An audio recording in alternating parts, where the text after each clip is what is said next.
Et bonsoir, bonsoir et bienvenue dans ce nouveau live de Planétéo. Je suis Théo et je vous accueille ce soir sur ma planète pour un nouveau live de lecture. Et oui, ce soir, ici on lisait Les âmes mortes, écrit par Nicolas Gogol.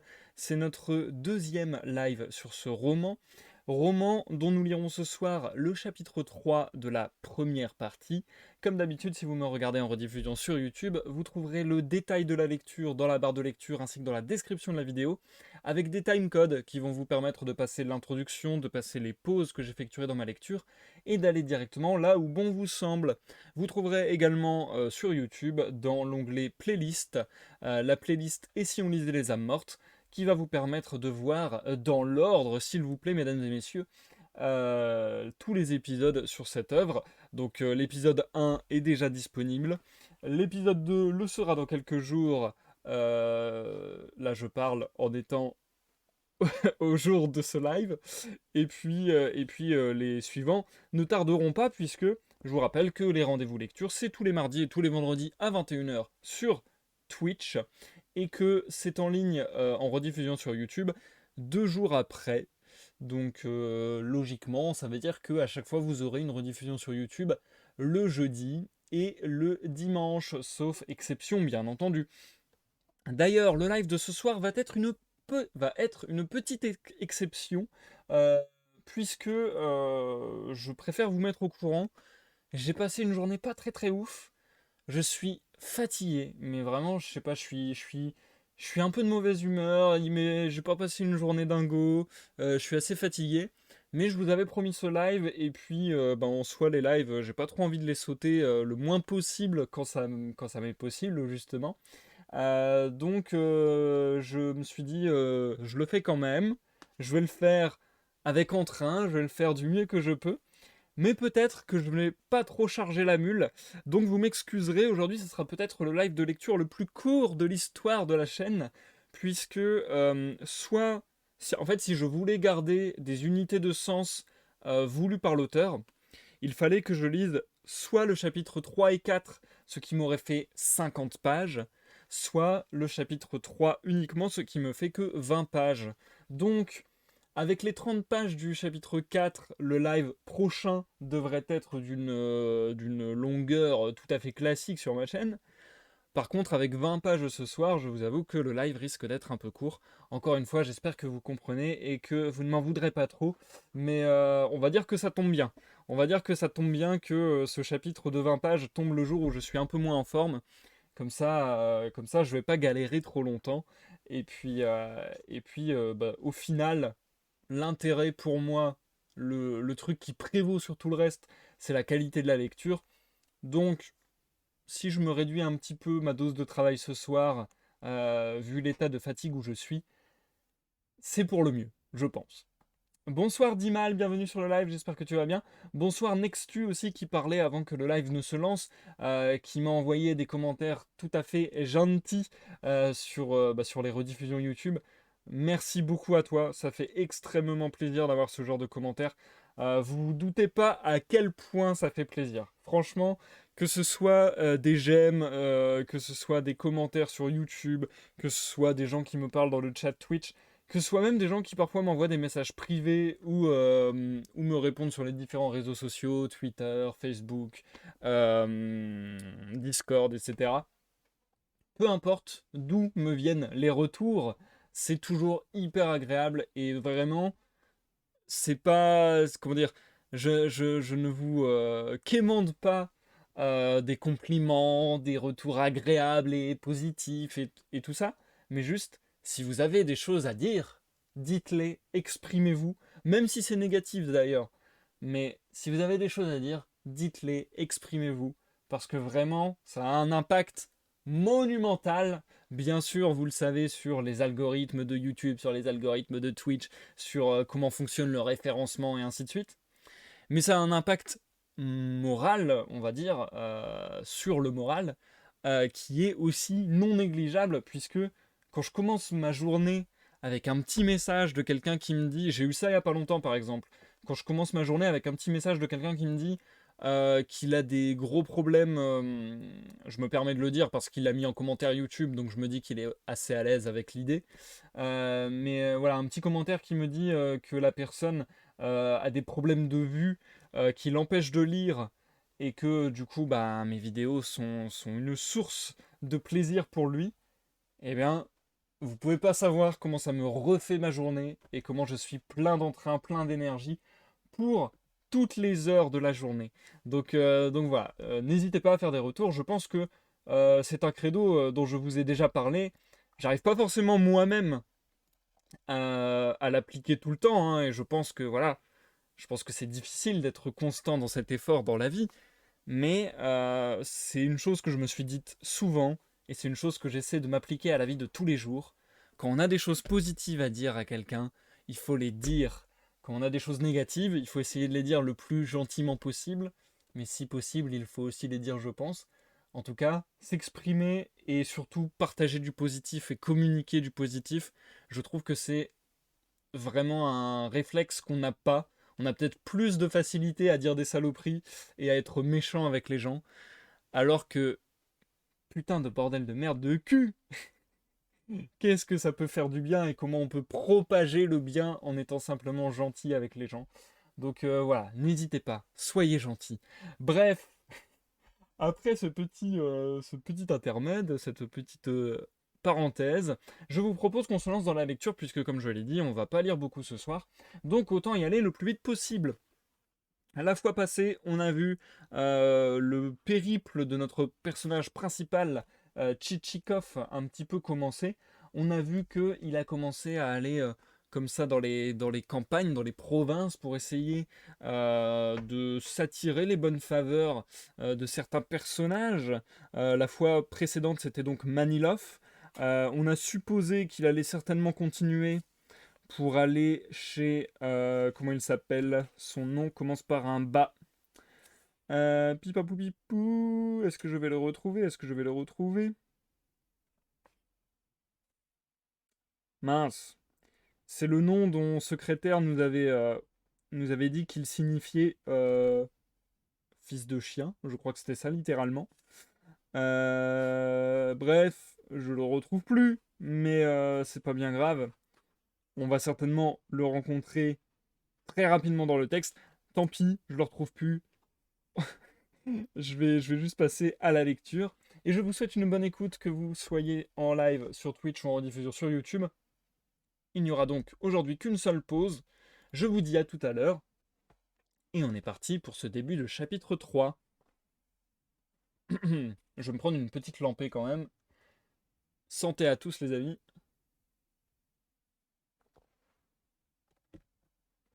Et allons-y gaiement. Chapitre 3. Cependant, Tchitchikov, d'assez belle humeur, roulait depuis longtemps sur la grande route.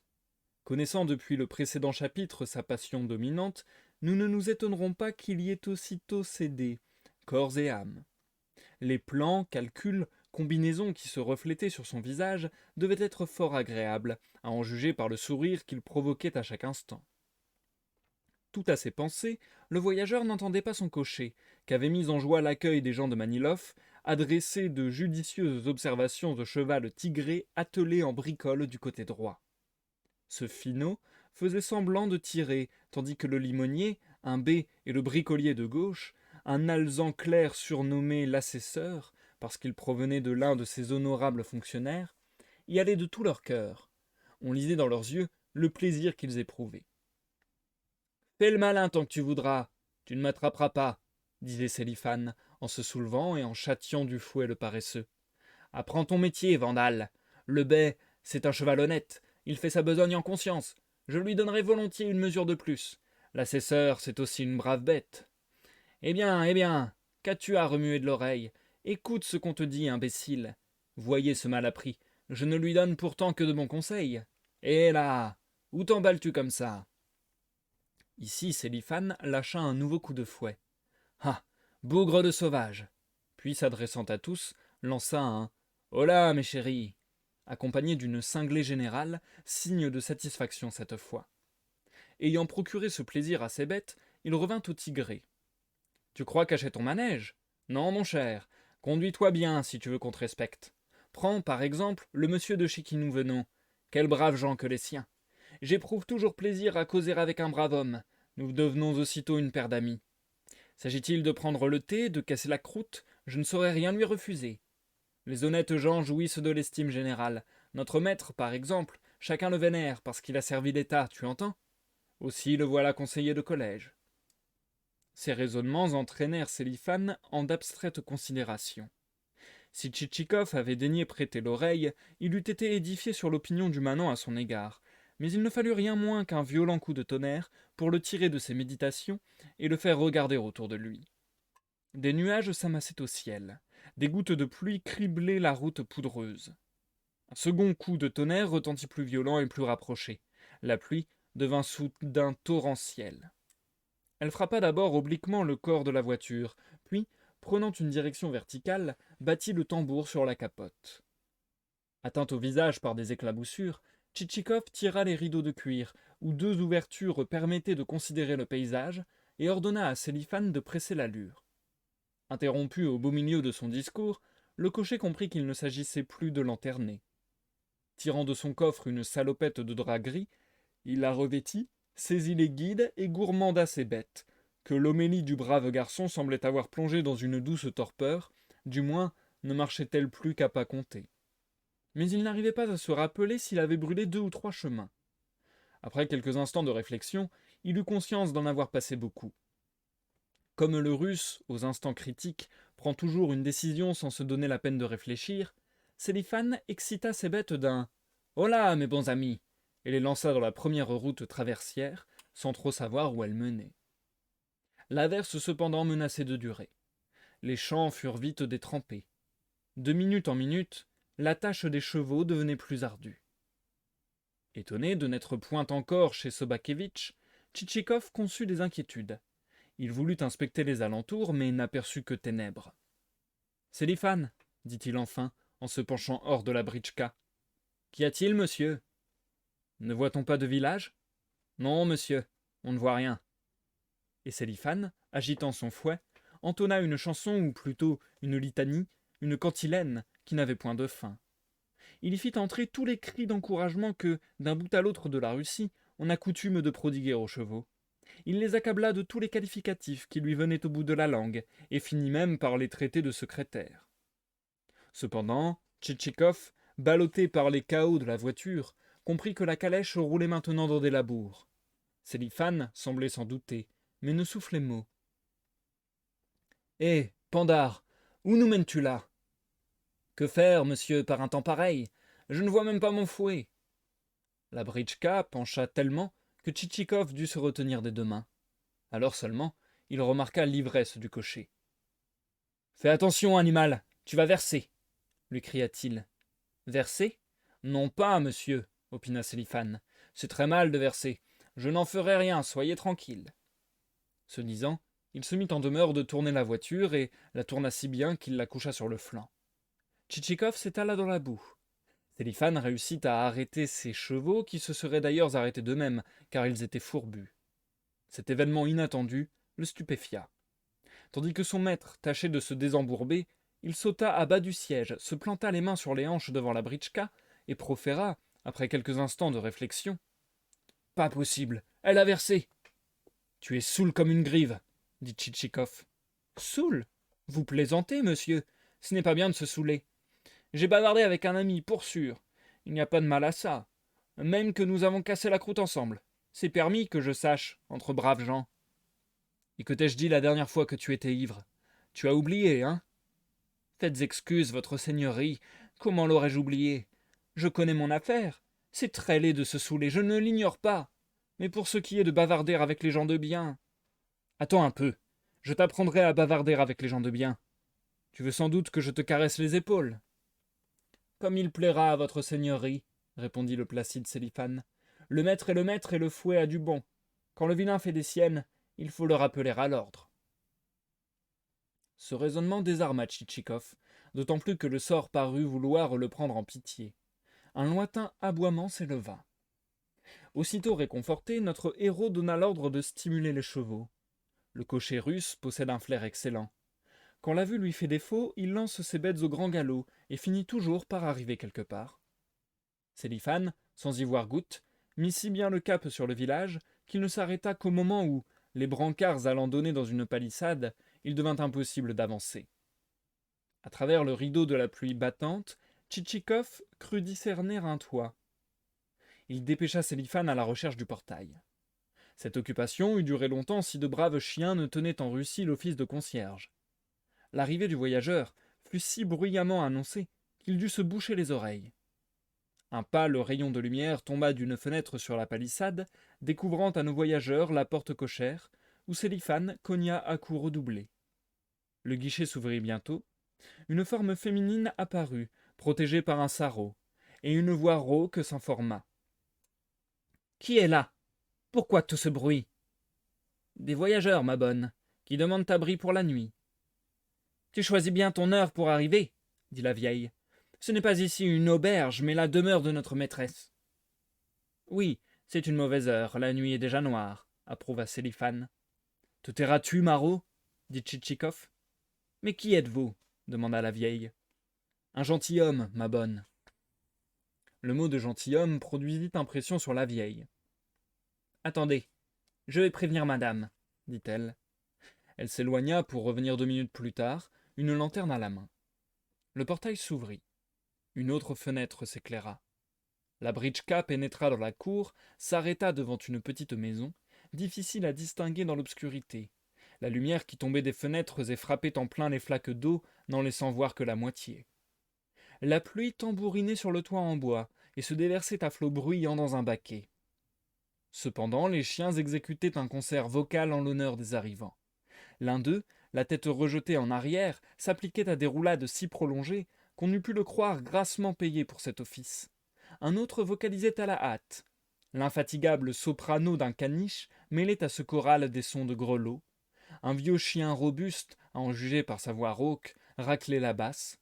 Ainsi, au plus fort d'un concert, alors que les ténors se haussent sur la pointe des pieds pour lancer une note et qu'un élan unanime emporte les exécutants, seule la basse contre, plongeant dans sa cravate un menton mal rasé et s'inclinant presque jusqu'à terre, émet de là une note qui fait trembler les vitres. Des virtuoses aussi accomplis laissaient bien augurer de l'importance du domaine, mais notre héros, trempé, gelé, transi, ne songeait qu'à dormir. La britchka à peine arrêtée, il sauta sur le perron, trébucha, faillit choir. Une femme, qui ressemblait en plus jeune à la précédente, l'accueillit sur le seuil et l'introduisit dans l'appartement. Tchitchikov jeta autour de lui un regard distrait. De vieux papiers à rayures, des gravures représentant des oiseaux, une horloge avec des fleurs peintes sur le cadran, des miroirs vieillots à cadres brunis en forme de feuilles recroquevillées, d'où émergeait une lettre, un jeu de cartes, un bas. Il ne put distinguer autre chose, ses paupières collées comme si on les eût enduites de miel. Mais bientôt apparut la maîtresse du logis. Personne d'un certain âge, en bonnet de nuit, un morceau de flanelle autour du cou. Une de ces bonnes dames qui, portant la tête posée de biais, crient toujours misère, et cependant emplissent peu à peu les sacs en coutil dissimulés dans les tiroirs de leur commode. L'un contient les roubles, l'autre les pièces de 50 kopecks, le troisième celle de 25.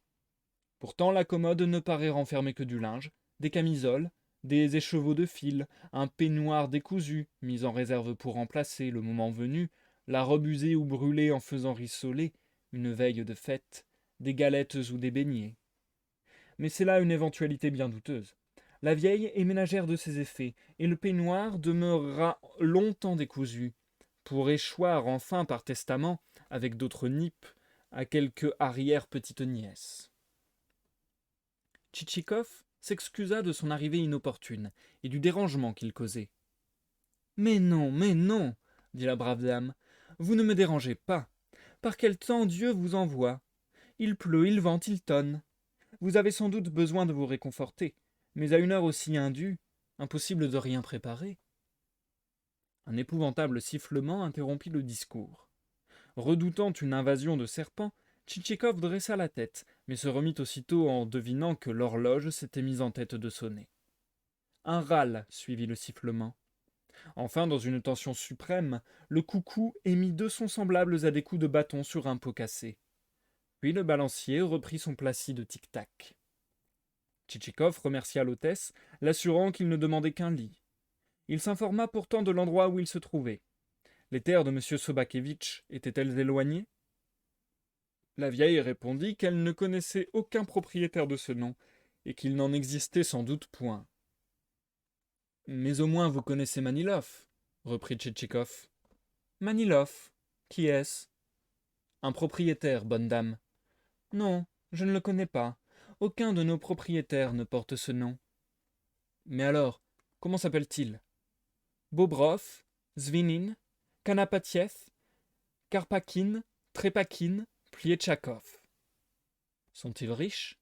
Oh non, ils possèdent qui 20, qui 30 âmes, aucun ne va jusqu'à la centaine. Tchitchikov comprit qu'il s'était égaré en pays perdu. Sommes-nous loin du chef-lieu? À une 60aine de verstes, que je regrette de ne pouvoir vous offrir à souper. Si vous preniez le thé au moins. Merci, ma brave dame, je n'ai besoin que d'un lit. Cela se comprend après une si longue route. Installez-vous ici, mon bon monsieur, sur ce canapé. Pétinia, apporte des draps, une couette, un oreiller. Quel temps, grand Dieu, comme il tonne. Toute la soirée, j'ai eu un cierge allumé devant les images. Eh, mes compères, tu as le dos et les flancs crottés comme ceux d'un pourceau. Où as-tu bien pu te salir comme ça? Encore est-ce heureux que je ne sois que crotté. Je remercie Dieu de ne m'être pas cassé les côtes. Saint du paradis, quelle horreur! Ne veux-tu point qu'on te frictionne le dos? Merci, merci. Ne prenez pas tant de peine. Priez seulement votre servante de sécher mes habits. Tu entends, Fétinia? Ordonna l'hôtesse, en s'adressant à la femme qui, après s'être montrée sur le seuil une chandelle à la main, avait eu le temps d'apporter une couette et, en la tapotant à 2 mains, de joncher la chambre de plumes. Tu entends, Fétinia? Prends le cafetan de monsieur et ses vêtements de dessous.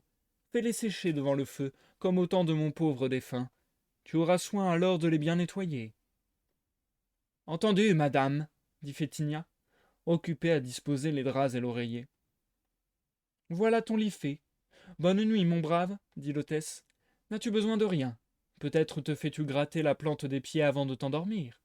Feu mon mari en usait toujours ainsi. Sur un nouveau refus du voyageur, la vieille dame se retira. Tchitchikov se déshabilla à la hâte et remit ses hardes mouillées à Fétinia, qui les emporta en lui souhaitant à son tour bonne nuit. Resté seul, il lorgna, non sans plaisir, son lit qui atteignait presque le plafond. Fétinia s'y entendait abattre les couettes. À l'aide d'une chaise, il grimpa sur cet échafaudage, qui s'effondra sous lui en faisant voler des plumes dans tous les coins de la chambre. Il souffla la chandelle, se pelotonna sous la couverture piquée et s'endormit aussitôt. Il s'éveilla le lendemain assez tard. À travers la fenêtre, le soleil dardait un rayon droit dans ses yeux, et les mouches, endormies la veille sur les murs et au plafond, l'assaillaient maintenant à l'envi. Il en avait une sur la lèvre, une autre sur l'oreille, une troisième sur l'œil. Une autre commit l'imprudence de s'aventurer dans sa narine, et provoqua ainsi un éternuement qui réveilla le dormeur. En inspectant la pièce, il s'aperçut que les tableaux ne figuraient pas uniquement des oiseaux. Il y avait aussi parmi eux un portrait de Koutouzov, et, peint à l'huile, un vieillard en uniforme à parements rouges comme on en portait au temps de l'empereur Paul. L'horloge siffla, battit 10 coups.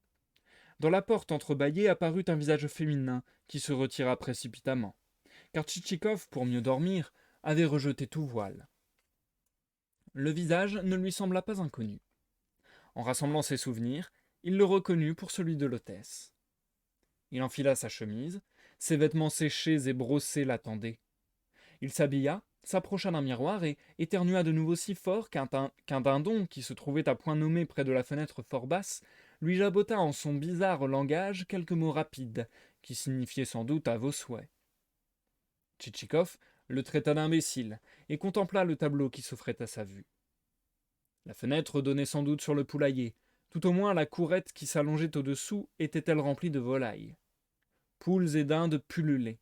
Un coq se pavanait parmi elles en agitant sa crête et en penchant la tête comme pour prêter l'oreille. Une truie se trouvait là avec sa famille. En fouillant un monceau d'ordures, elle avala un poussin et, sans prendre garde, continua à dévorer des pelures de pastèques. Cette basse-cour se terminait par une palissade, derrière laquelle s'étendait un vaste potager planté de choux, oignons, pommes de terre, betteraves et légumes divers. Quelques pommiers et autres arbres fruitiers s'y éparpillaient. Des filets les protégeaient contre les pies et les moineaux, dont des bandes entières voletaient en écharpe de ci de là. On avait dans le même but érigé quelques épouvantails, les bras en croix. Un bonnet de la ménagère coiffait l'un d'eux. Après le potager, les isbas s'étalaient à la débandade. Tchitchikov remarqua pourtant que leur bon entretien décelait l'aisance des habitants. Tous les toits réparés, aucune porte déjetée, et dans les hangars, une ou deux télègues de réserve presque neuves. « Eh, mais c'est un joli domaine, » se dit notre héros, qui décida aussitôt de faire plus ample connaissance avec la dame de ces lieux. Il passa à son tour la tête dans l'entrebâillement de la porte, et l'apercevant en train de prendre le thé, marcha droit à elle avec un air affable et joyeux. « Bonjour, compère, avez-vous bien dormi ?» demanda l'hôtesse en se levant. Elle était mieux habillée que la veille, en robe sombre et sans bonnet, mais elle avait toujours le cou entortillé. « fort bien, répondit Tchitchikov en s'installant dans un fauteuil. Et vous, bonne dame ? Mal, mon cher monsieur. Pourquoi donc ? Je souffre d'insomnie. J'ai des courbatures dans les lombes et des élancements au-dessus de la cheville. Cela passera, ma chère, cela passera. N'y faites pas attention. Dieu le veuille, je me frictionne au sein doux et à la térébenthine. Avec quoi arrosez-vous votre thé ? Voilà un carafon de ratafia. Parfait, bonne dame. Le lecteur aura, je l'espère, remarqué que, malgré son air affable, Tchitchikov en prenait à son aise et s'exprimait beaucoup plus librement qu'avec Manilov. Il faut dire qu'en Russie, si nous retardons encore en certaines choses sur les étrangers, nous les distançons de loin dans l'art des formules. Impossible d'énumérer les nuances, les finesses de notre conversation. Le français ni l'allemand ne comprendront jamais toutes ces distinctions et particularités. Bien qu'au fond du cœur il rampe devant le millionnaire, il lui parle sur le même ton qu'au marchand de tabac. Il n'en va pas ainsi chez nous. À un seigneur de 200 âmes, nos roués chantent une autre antienne qu'à un seigneur de 300. Ils ne tiennent pas à celui-ci le même langage qu'au possesseur de 500 âmes et varient encore d'accent avec le maître de 800. Montés au million, ils trouveront encore des nuances. Supposons qu'il existe un bureau, pas ici, s'entend, mais au bout du monde. Prenons le chef de ce bureau, regardons-le trôner au milieu de ses subordonnés. La peur nous rendra muets. Son visage respire la noblesse, l'orgueil, Dieu sait quoi encore. Il pourrait poser pour un Prométhée. Quel extérieur majestueux, quelle démarche imposante. On dirait un aigle. Mais à peine sorti de la pièce pour gagner, papier sous le bras, le cabinet du directeur, l'aigle se fait perdrix. En société, si les personnes présentes lui sont inférieures en grade, Prométhée demeure Prométhée. Mais qu'il s'en rencontre une d'un rang légèrement supérieur, mon Prométhée subit une métamorphose qu'Ovide lui-même n'eût jamais inventée. Il devient une mouche, moins qu'une mouche, un grain de sable. Ce n'est pas Ivan Petrovitch, direz-vous en le regardant. Ivan Petrovitch ne rit jamais, il a le port important et le verbe haut, tandis que ce gringalet ricane sans fin et piaille comme un oiseau. Approchez-vous, vous reconnaîtrez Ivan Petrovitch. Hein, songerez-vous. Mais revenons à nos personnages.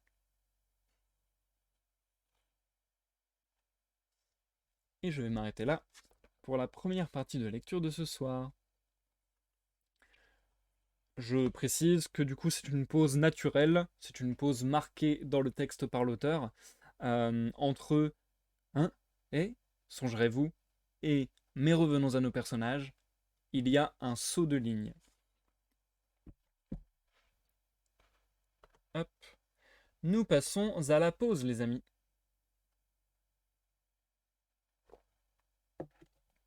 Très bien. Du coup, c'était Sobakevitch. Je me rappelais qu'il y avait un bas dans son nom. Mais sur la route de Sobakevitch, visiblement, il s'est trouvé quelqu'un d'autre. Et a priori, un bon client pour son affaire, j'ai envie de dire, puisque, vu les commentaires qui ont été faits, je pense que Tchitchikov va se mettre en quête de peut-être faire affaire avec l'hôtesse qu'il a gardée pour la nuit. Donc c'est intéressant, surtout que en termes de scénario, purement en termes de récit, c'est bien foutu de nous avoir mis une carotte qui était d'aller voir Sobakevitch. En plus de se douter que ce qu'il va faire chez Sobakevitch va être un petit peu équivalent à ce qu'il a fait à Manilov. Donc du coup, pour le lecteur, ça prépare quelque chose. On se dit, bon bah, cet épisode va par paire. Donc on attend la suite. On attend la suite et fin avec l'épisode de Sobakevitch. Et du coup que sur le chemin, il y a une tempête, ils se perdent, le carrosse se couche et ainsi de suite. Et qu'il se retrouve chez quelqu'un d'autre. Et que ce quelqu'un d'autre, il y aura peut-être aussi moyen de faire affaire ou de truander. Je sais pas trop. Pour le moment, c'est pas extrêmement clair.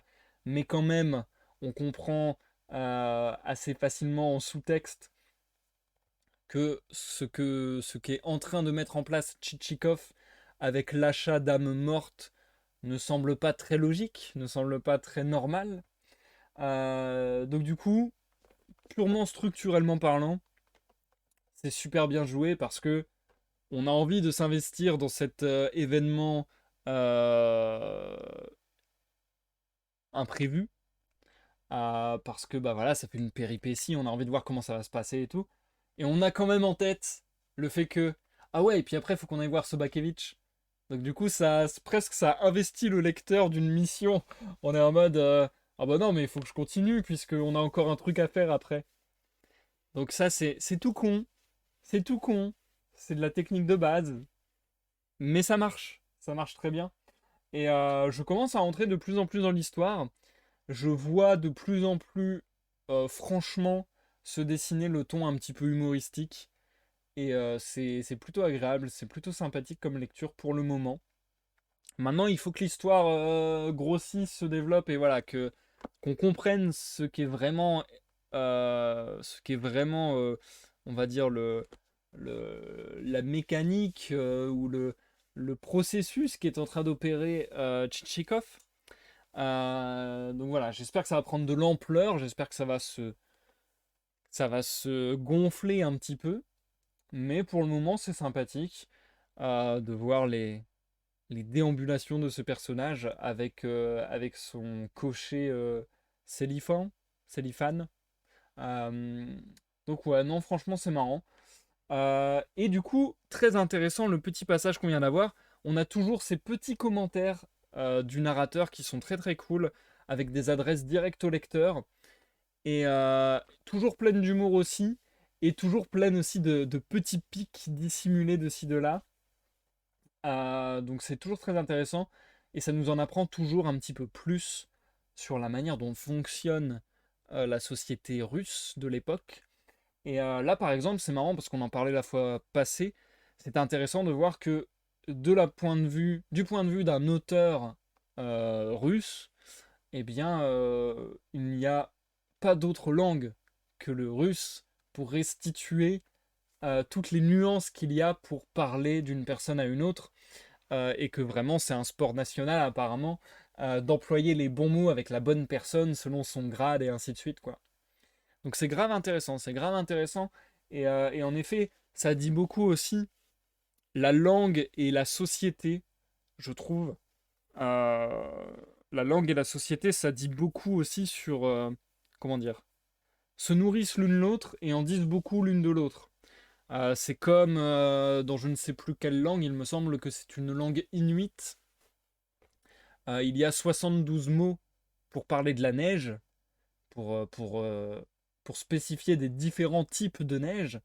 Bah voilà, ça dit quelque chose directement de leur quotidien, de leur vécu. Euh, Ils sont entourés de neige constamment, donc ils ont créé des mots bien précis pour toutes les sortes de neige et tout, ça a une logique. Et donc le fait, enfin voilà, et je pense que ça c'est un peu comment dire, un processus qui s'opère dans les deux sens, que autant la langue peut nous renseigner sur comment la société est foutue, qu'autant la société peut, peut aussi intimer un ordre à la langue, on va dire. Donc du coup, très intéressant d'avoir ce genre de commentaires de la part du narrateur. Et puis, surtout qu'à la fin, pendant tout le long du commentaire, on a l'impression qu'il fait plutôt un éloge à la langue russe, en disant que grosso modo, bah, elle serait à des années-lumière d'avance sur toutes les langues, y compris le français et l'allemand, comme ils disent. Et à la fois, on sent qu'il y a peut-être un petit double tranchant, puisque à la fois, il est en mode, bon, est-ce qu'au final, c'est pas un peu ridicule, quelque part, qu'on est... Enfin, est-ce que c'est pas ridicule, ou est-ce que ça montre pas quelque chose de pas très reluisant de la société russe, le fait que on ait autant des manières, on fasse autant de manières pour parler à quelqu'un qui sera meilleur que nous, qui sera mieux placé, mieux gradé, et que aussitôt qu'une nouvelle personne plus gradée arrive, et bien d'un seul coup on n'en a plus rien à faire de ceux en dessous. Voilà, ça dit aussi quelque chose d'un état d'esprit pas très reluisant. Donc voilà, c'est grave intéressant, grave sympa ces petits commentaires du narrateur, j'aime beaucoup. Et encore une fois, plein de second degré, plein de piquant, plein de sel. Donc c'est très sympa. Je vais reprendre et terminer puisque on va aller au bout du chapitre 3 maintenant. Comme je vous ai dit, la lecture de ce soir est courte. Désolé, je préfère faire comme ça. La découpe était donc naturelle. Je reprends à la phrase que j'ai laissée. Et puis, qu'allais-je vous dire? Mhm. Bon, je pense qu'on va simplement finir ce petit épisode avec l'hôtesse qu'il a reçue. Je pense que ça va être un peu ça, la résolution du chapitre. On va voir ça tout de suite. Je vous souhaite une bonne écoute, que vous me regardiez sur Twitch, en live ou en rediffusion sur YouTube. Et je vous dis à dans quelques minutes pour l'outro.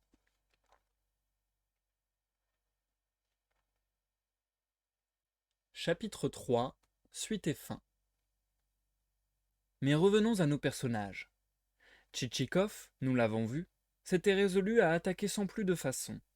Il prit sa tasse, y versa un verre de ratafia, et déclara à brûle-pourpoint: Vous avez, madame, un bien joli domaine. Combien d'âmes?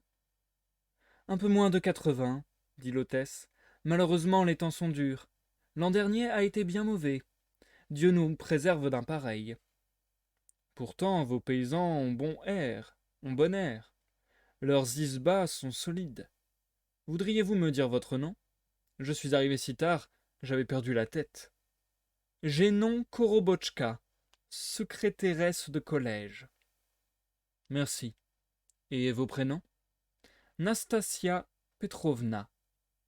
Nastasia Petrovna. Quel nom charmant. J'ai justement une tante, la sœur de ma mère, qui s'appelle comme ça. Et vous, monsieur? Comment vous appelez-vous? S'informa la propriétaire.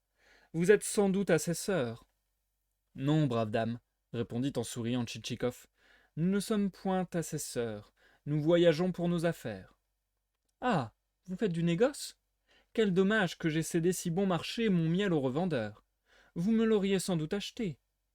Du miel? Ma foi, non. Quoi donc, alors? Du chanvre, peut-être, c'est qu'il m'en reste bien peu. Une vingtaine de livres tout au plus. Non, ma bonne, il s'agit d'autres marchandises.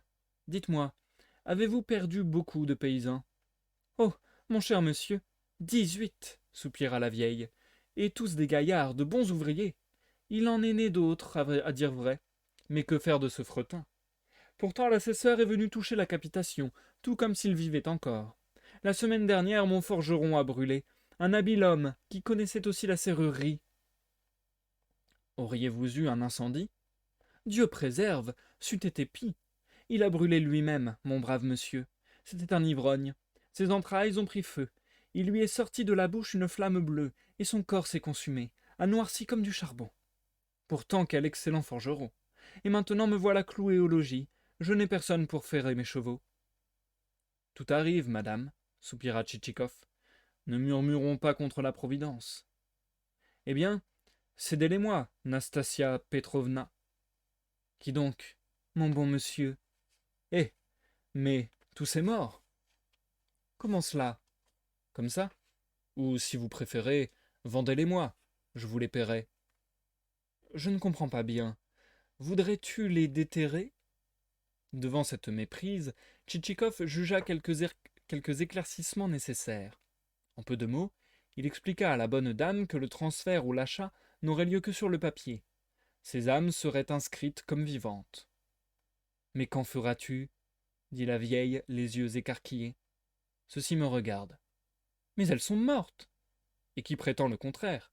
C'est justement pour cela qu'elles vous portent préjudice. Vous devez payer pour elles la capitation. Je vous délivre de tout frais et soucis, et vous donne en plus 15 roubles. Est-ce clair? Je ne sais que vous dire, proféra la vieille après un silence. Je n'ai encore jamais vendu d'âme morte. Parbleu, ce serait un vrai miracle si vous en aviez vendu. Croyez-vous donc qu'on en puisse tirer parti? Ma foi, non. Quel parti en pourrait-on tirer? Ce qui m'embarrasse, c'est qu'elles sont mortes. La vieille a la tête dure, se dit Tchitchikov. Songez un peu, ma bonne dame, reprit-il à haute voix. Vous vous ruinez en payant pour le mort comme pour le vivant. Oh, ne m'en parlez pas, interrompit la vieille. Il y a 15 jours, j'ai dû verser plus de 150 roubles. Encore ai-je graissé la patte à l'assesseur. Vous voyez? Eh bien, dorénavant, vous n'aurez plus besoin de lui graisser la patte. C'est moi qui payerai, et non plus vous. Je prends sur moi toutes les charges. Nous passerons même le contrat à mes frais. Comprenez-vous? La vieille réfléchissait. Bien que l'affaire lui parût avantageuse, sa nouveauté l'effrayait. Cet acheteur arrivé Dieu sait d'où, en pleine nuit, ne voulait-il point la tromper? Alors, Top, c'est entendu? Demanda Tchitchikov. Franchement, monsieur, je n'ai jamais eu occasion de vendre des morts. Pour les vivants, c'est autre chose. Il y a 2 ans, j'ai cédé à 100 roubles pièce 2 filles à Protopopov, qui m'en a fort remercié. De fameuses ouvrières, elles savent tisser des serviettes. Laissons en paix les vivants, que le bon Dieu les bénisse. Je vous parle des morts. Vraiment, je crains pour une première affaire de subir des pertes. Ne me trompes-tu pas? Ne valent-ils pas davantage? Voilà comme vous êtes. Mais que peuvent-ils valoir? Ils ne sont que poussière. Vous comprenez? Que poussière. Prenez le dernier objet venu, un vieux torchon par exemple. Il a toujours quelque valeur. Vous pouvez le vendre à un fabricant de papier. Mais cela, à quoi est-ce bon? Voyons, dites-le-moi. À rien, c'est vrai. Seulement ce qui m'arrête, c'est qu'elles sont mortes. Eh, quelle caboche, dit à part lui Tchitchikov, qui commença à perdre patience. Arrangez-vous avec elle, la maudite vieille, elle m'a mis en nage. Il tira son mouchoir et essuya son front moite. Il avait bien tort de se fâcher. Des gens fort respectables, des hommes d'État se conduisent tout comme madame Korobotchka. Se sont-ils mis quelque chose en tête, impossible de les en faire démordre. Vous avez beau accumuler les arguments, tous clairs comme le jour, ils y opposent la résistance obstinée d'un mur qui renvoie une balle de caoutchouc. Après s'être épongé, Tchitchikov tenta d'amadouer la vieille d'une autre manière. Ma chère dame, dit-il, ou vous ne voulez pas comprendre mes paroles, ou vous me tenez ce langage uniquement pour dire quelque chose. Je vous offre 15 roubles assignats. Comprenez-vous? C'est une somme. Vous ne la trouverez pas dans la rue. Voyons, franchement, combien avez-vous vendu votre miel? 12 roubles le pound. C'est un péché de mentir, bonne maman. Vous ne l'avez point vendu à ce prix-là. Parole d'honneur. Soit. Mais aussi c'était du miel. Sa récolte vous a peut-être demandé une année de soins, de soucis, de courses. Vous avez dû nourrir vos abeilles à la cave pendant tout un hiver. Tandis que les âmes mortes ne sont pas une œuvre de ce bas monde. Vous n'y avez rien mis du vôtre. C'est de par Dieu qu'elles ont quitté cette terre en vous causant du dommage. D'un côté, votre travail, votre zèle vous ont valu 12 roubles. De l'autre, vous touchez pour rien 15 roubles et en beaux billets bleus encore. Après une aussi solide argumentation, Tchitchikov croyait avoir cause gagnée. En vérité, reprit l'hôtesse, je ne suis qu'une pauvre veuve inexpérimentée. J'aime mieux attendre un peu. Il viendra sans doute des chalands. Je comparerai les prix. Fi, ma pauvre dame, que dites-vous là? Songez-y vous-même. Qui voudra faire emplette de mort? À quoi peuvent-ils servir? Qui sait? Pour les travaux des champs, peut-être? Objecta la vieille qui, sans achever sa phrase, considéra bouche bée Tchitchikov, inquiète de ce qu'il répondrait. Ah, vous comptez sans doute les employer à épouvanter la nuit les moineaux dans votre verger. Dieu nous assiste. Quelles horreurs nous débites-tu là? S'écria la vieille en se signant. Alors qu'en prétendez-vous faire? D'ailleurs, ossements et tombeaux, tout vous reste. Le transfert ne s'opérera que sur le papier. Alors nous sommes d'accord. Eh bien, voyons, répondez. La vieille reprit ses réflexions. À quoi songez-vous, Nastasia Petrovna? Je n'arrive pas à me décider. Achetez-moi plutôt du chanvre. Du chanvre? Je vous demande tout autre chose, et vous voulez me fourrer du chanvre? Laissons-le de côté aujourd'hui, nous en reparlerons une autre fois. Eh bien, Nastasia Petrovna. Non, ma foi, c'est une marchandise par trop bizarre. Je ne m'y connais pas. Ici, Tchitchikov, à bout de patience, saisit une chaise et en frappa avec colère le plancher, en envoyant la vieille au diable. Le diable effraya fort la propriétaire. Au nom du ciel, ne prononce pas son nom, s'écria-t-elle toute pâle. Avant-hier, je l'ai vu en rêve toute la nuit, le maudit. J'avais eu l'idée de me tirer les cartes après ma prière du soir, pour me punir sans doute, Dieu me l'a envoyé. Il était horrible, des cornes plus longues que celles d'un taureau. Je m'étonne que vous n'en voyiez pas des douzaines. J'agissais par pure charité chrétienne. Je me disais, voilà une pauvre veuve qui se tue à la peine. Eh bien maintenant puissiez-vous crever, vous et tout votre village. Quel gros mot! Dit la vieille en lui lançant un regard apeuré. Eh! Quels mots employer avec vous? Vous ressemblez, sauf votre respect, à un matin couché sur le foin. Sans en manger lui-même, il n'en veut pas donner aux autres. J'avais pourtant l'intention de vous acheter divers produits agricoles, car je soumissionne aussi certains marchés de la couronne. Ce mensonge anodin, sans intention préméditée, eut un succès inattendu. Les marchés de la couronne produisirent un grand effet sur Nastasia Petrovna. Elle prononça d'une voix devenue suppliante. Pourquoi te fâcher? Si je t'avais su si colère, je ne t'aurais pas contredit. Me fâcher? Il y a bien de quoi. Toute l'affaire ne vaut pas les 4 fers d'un chien. Eh bien, soit, je te les cède pour 15 roubles assignats. Seulement, compère, songe à moi pour tes fournitures. Si tu as besoin de farine de seigle ou de sarrasin, de gruau, de bétail abattu, je t'en prie, ne m'oublie pas. Certainement, bonne dame, certainement. Et ce disant, il essuyait de la main la sueur qui coulait en 3 ruisselets sur son visage. Il demanda ensuite à la vieille si elle n'avait point en ville un correspondant, à qui elle donnerait pouvoir de passer le contrat, et tout ce qui s'ensuit. Comment donc? Dit madame Korobotchka. J'ai le fils du père Cyril, l'archiprêtre, qui est commis au greffe. Tchitchikov la pria d'écrire une procuration, et pour lui éviter toute peine, s'offrit à la rédiger lui-même. Cependant, madame Korobotchka se disait s'il me prenait pour la couronne ma farine et mon bétail, quelle bonne affaire ce serait. Il faut l'amadouer. Il est resté de la pâte d'hier soir. Je m'en vais dire à Fétinia qu'elle nous fasse des crêpes, et aussi une tourte aux œufs. Elle la prépare à ravir, et cela ne demande pas beaucoup de temps. Tandis que la bonne hôtesse s'en allait mettre ce projet à exécution, et le parachever au moyen d'autres chefs-d'œuvre culinaires, Tchitchikov rentra dans le salon où il avait passé la nuit, afin de tirer de sa trousse les papiers nécessaires. La pièce était déjà rangée, la moelleuse couette emportée, une table disposée devant le canapé. Il y posa sa trousse, et jugea bon de se reposer un moment, car depuis la chemise jusqu'aux chaussettes, il n'avait pas un fil de sec. Dans quel état m'a-t-elle mis la vieille sorcière? Proféra-t-il après quelques instants de repos. Il ouvrit alors sa trousse. L'auteur est persuadé qu'il se trouvera des lecteurs assez curieux pour désirer connaître le plan et la disposition intérieure de ce nécessaire. Pourquoi ne pas les contenter? Au milieu, une boîte à savon. Par derrière, 5 ou 6 pochettes à rasoir, 2 cases quadrangulaires pour l'encrier et le sablier, séparées par un long compartiment destiné aux plumes, bâtons de cire et autres objets oblongs. Puis, toutes sortes de casiers, avec et sans couvercle, réservés aux objets plus courts. Cartes de visite, lettres de faire-part, billets de théâtre pliés et conservés comme souvenirs. Toute cette partie se soulevait et laissait voir un espace rempli de feuilles de papier. Il y avait encore, sur une des parois de la cassette, un tiroir secret pour l'argent. Il s'ouvrait et se refermait si rapidement qu'on ne pouvait savoir au juste quelle somme il contenait. Tchitchikov aussitôt tailla sa plume et se mit à l'œuvre. Sur ces entrefaites, l'hôtesse revint. Tu as là une bien jolie cassette, mon compère. C'est sans doute à Moscou que tu l'as achetée. À Moscou, répondit Tchitchikov tout en continuant d'écrire. J'en étais sûr. On n'y fait que du beau travail. Il y a 2 ans, ma sœur a rapporté de là-bas des bottes fourrées pour les enfants. Elles ne sont pas encore usées.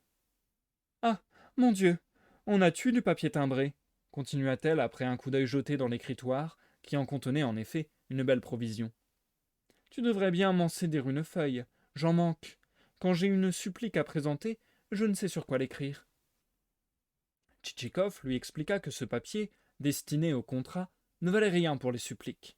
Cependant, pour la calmer, il lui en donna une feuille d'1 rouble. La procuration rédigée, il la soumit à sa signature et demanda une liste des défunts. Elle n'en possédait pas, ne tenait aucun registre, mais connaissait tous les noms par cœur. Il les lui fit dicter. Certains d'entre eux le surprirent, plus encore certains sobriquets. Il hésitait chaque fois avant de les noter. Un certain Piotr Saveliev, met les pieds dans le plat, le frappa particulièrement. C'est à n'en plus finir, ne put-il s'empêcher de s'écrier.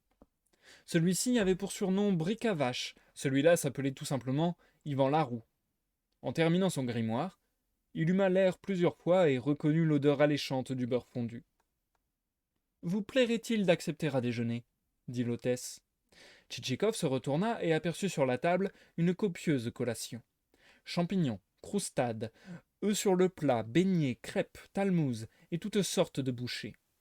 À la ciboule, au pavot, au fromage blanc, aux éperlans. Une tourte aux œufs, annonça l'hôtesse. Tchitchikov s'approcha de la tourte et, après en avoir avalé une bonne moitié, daigna la trouver à son goût. De fait, la tourte, excellente par elle-même, paraissait encore meilleure après tant de tracas. Et des crêpes dit l'aimable vieille. Pour toute réponse, Tchitchikov plia 3 crêpes ensemble, les ingurgita bien humectées de beurre fondu, s'essuya les lèvres et les mains. Après avoir répété 3 fois cet exercice, il pria l'hôtesse de faire atteler la britchka. Nastasia Petrovna transmit aussitôt l'ordre à Fétinia, en lui recommandant d'apporter encore des crêpes bien chaudes. Vos crêpes, madame, sont délicieuses, déclara Tchitchikov en se jetant sur la nouvelle assiétée. Oui, nous ne les réussissons pas mal. Par malheur, la farine n'est pas cette année ce qu'elle devrait être. Mais qui vous presse, mon bon monsieur reprit-elle en voyant Tchitchikov casquette en main. La britchka n'est pas encore attelée. Ce sera bientôt fait, bonne dame. Mon cocher ne lambine pas. Alors, n'est-ce pas, vous ne m'oublierez pas pour vos fournitures. Certainement, certainement, dit Tchitchikov, déjà dans l'antichambre. Et du saindoux, en seriez-vous preneur insista l'hôtesse en le suivant. Pourquoi pas? Seulement plus tard. J'en aurai à Noël. Entendu.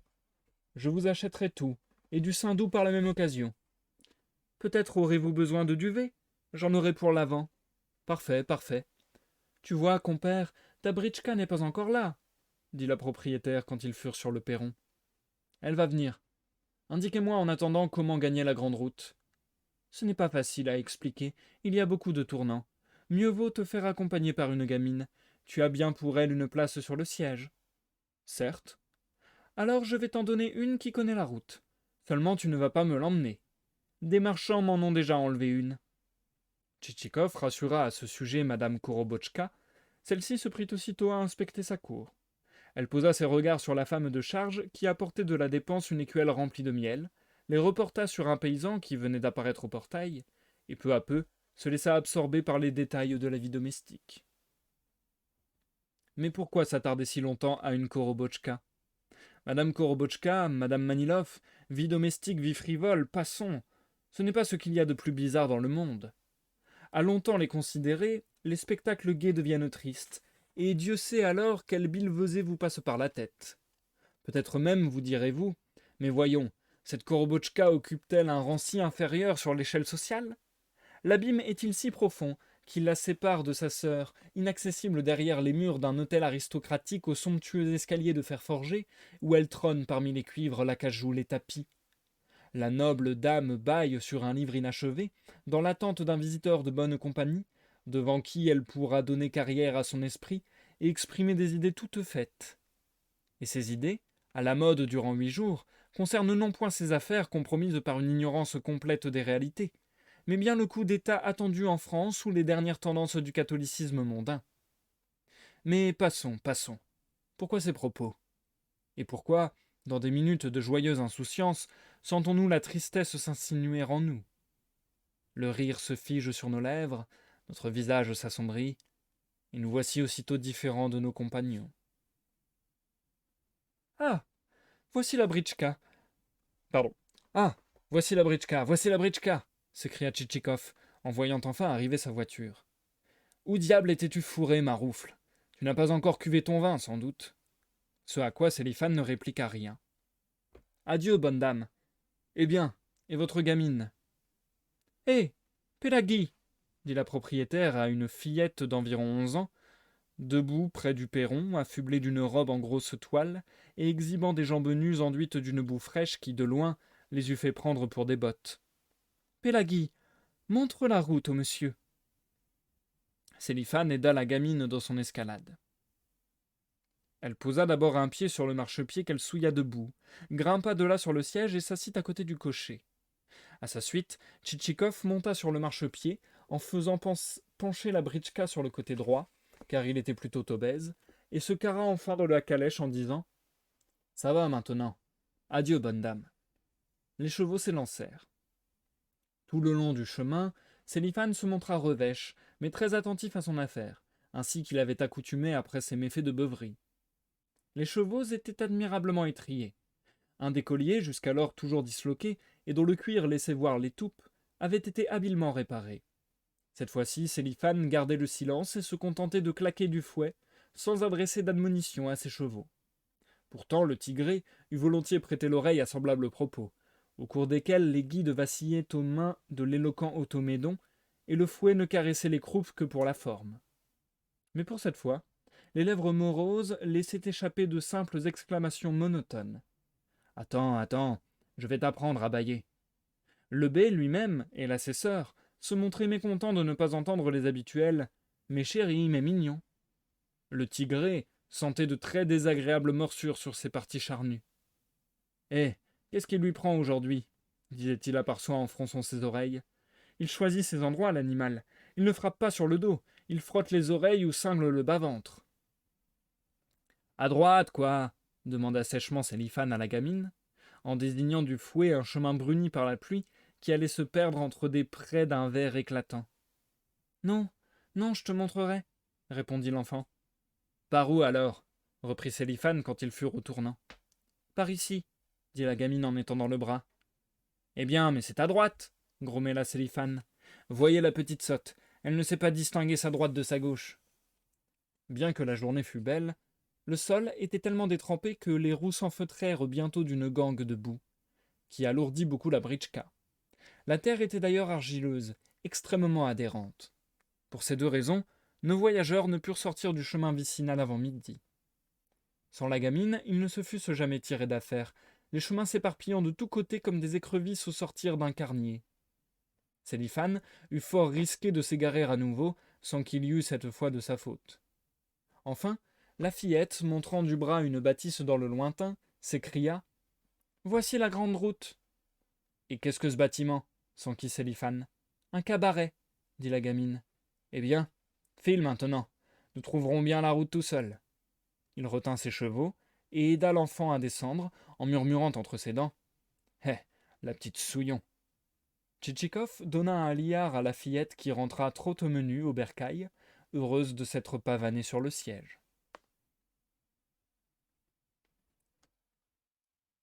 Et c'est la fin du chapitre 3. Ça sera donc également la fin de la lecture de ce soir, les amis. Comme je vous le disais, j'en lis pas plus ce soir, désolé. Nous passons donc à l'outro du live.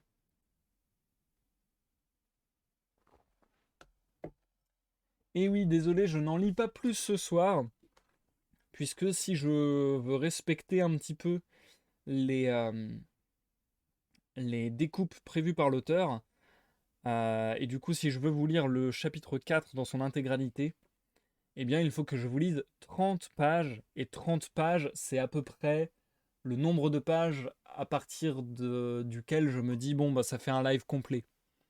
Enfin ça fait un live d'une taille parfaite en gros. Du coup, soit je vous lisais le chapitre 3 et 4 et ça faisait 50 pages et ça faisait un live de 2h30 et vraiment aujourd'hui j'avais pas l'énergie pour faire un live de 2h30 de lecture.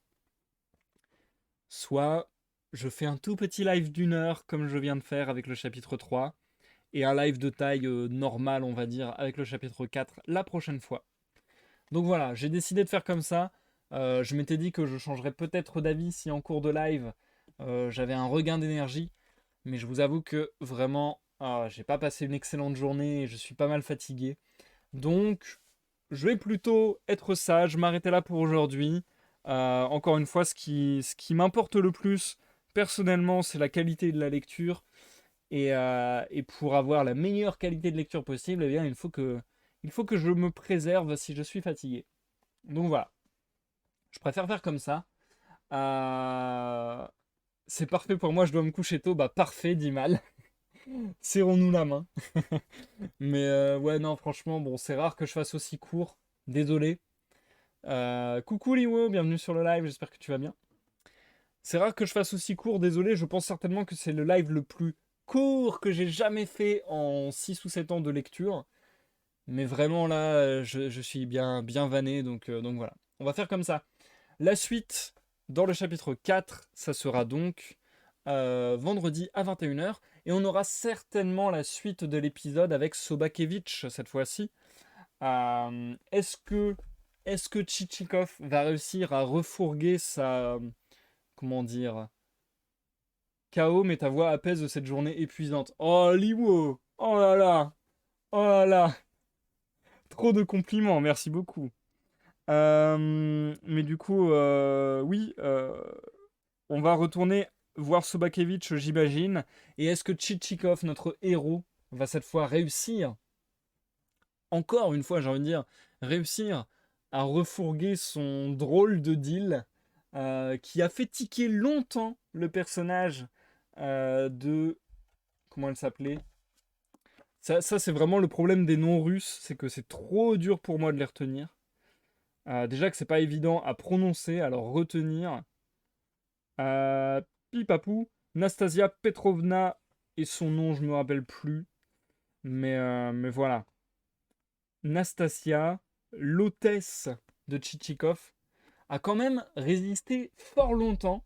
Et je ne m'attendais pas à voir Tchitchikov s'énerver aussi rapidement. Mais ce qui est cool, parce que du coup, ça laisse présager des épisodes assez drôles pour la suite, je pense. Parce que j'ai l'habitude de trouver que les gens en colère sont souvent des gens ridicules.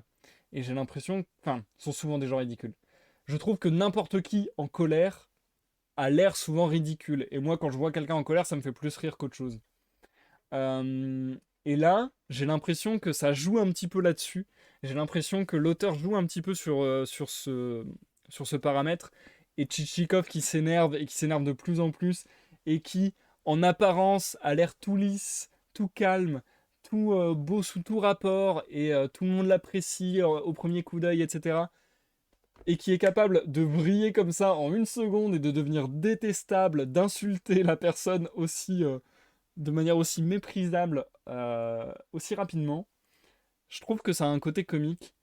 Et vu qu'on a vu qu'il y avait en effet un truc un peu humoristique dans l'œuvre, je pense que ça va être poussé. Je pense que les curseurs vont être encore poussés au fur et à mesure. Peut-être que les situations vont devenir de plus en plus rocambolesques et pittoresques. Et je pense que on va avoir deux, trois tableaux bien drôles. Donc franchement, ça me donne bien envie de voir la suite. Surtout aussi pour voir les combines qu'il va trouver. Parce que du coup, sa manière d'essayer de vendre l'idée à son hôtesse était vraiment drôle à voir. On a vraiment eu l'impression, je trouve, de voir un vendeur de n'importe quel supermarché qui essaie de te sortir son baratin pour te vendre n'importe quoi. Sauf que là, on parle de gens morts. Donc c'est quand même très très particulier. Et du coup, c'est intéressant de voir justement des réactions comme l'hôtesse d'incompréhension, d'incrédulité et de se dire mais quoi, mais pourquoi tu me demandes ça quoi? Je vois pas bien l'intérêt. Enfin, c'est intéressant. C'est intéressant, même si Tchitchikov, c'est rigolo, mais Tchitchikov, je trouve, se défend très très mal.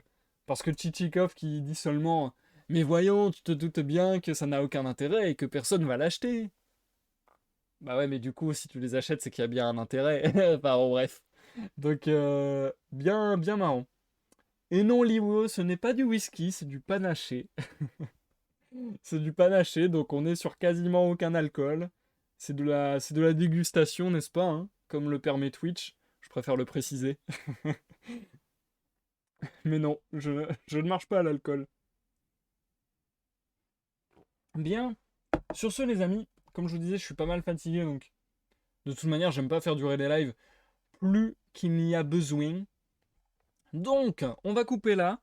Les prochains rendez-vous de la semaine, c'est donc vendredi, 21h, avec les âmes mortes, chapitre 4. Et puis, je sais pas combien de pages dure le chapitre 5, je peux regarder vite fait. Pipapou pipou, 23 pages. Et après, c'est reparti pour énormément de pages. Hein. Bah, je crois que sur cette œuvre-ci, je vais pas me prendre la tête, parce que à chaque fois, c'est 20 pages, 30 pages, etc. Donc ça fait soit des lives trop longs, soit des lives trop courts.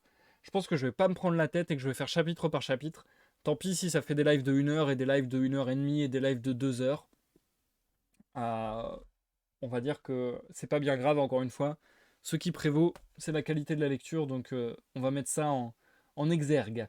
Et forcément, je lis mieux si je lis pendant 1 heure que si je lis pendant 2 heures et demie, 3 heures.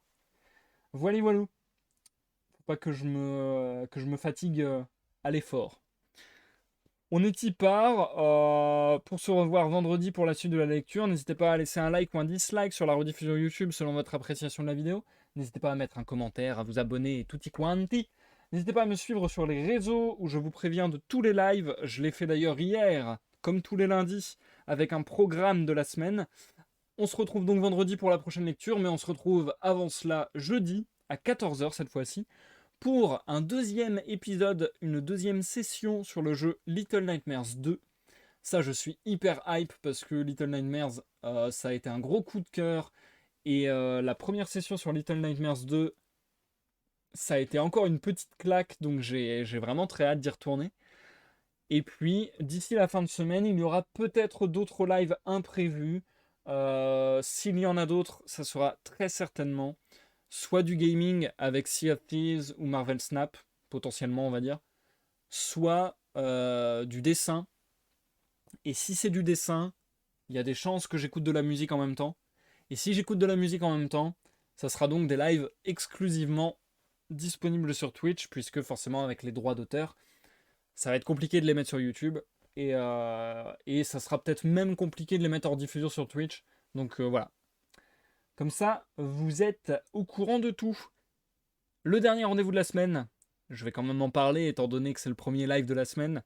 Le dernier rendez-vous de la semaine, ça sera dimanche, mais cette fois-ci non pas en live, cette fois-ci en veillée, sur Discord, de 21h à minuit minimum.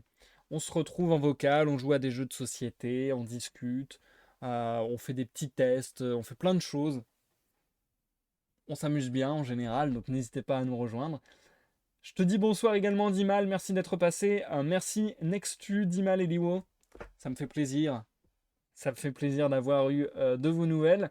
Et je vous souhaite à toutes et à tous une excellente soirée, une excellente nuit. Et vous dis à la prochaine pour une prochaine lecture, une prochaine partie de gaming ou que sais-je encore. Et bye bye.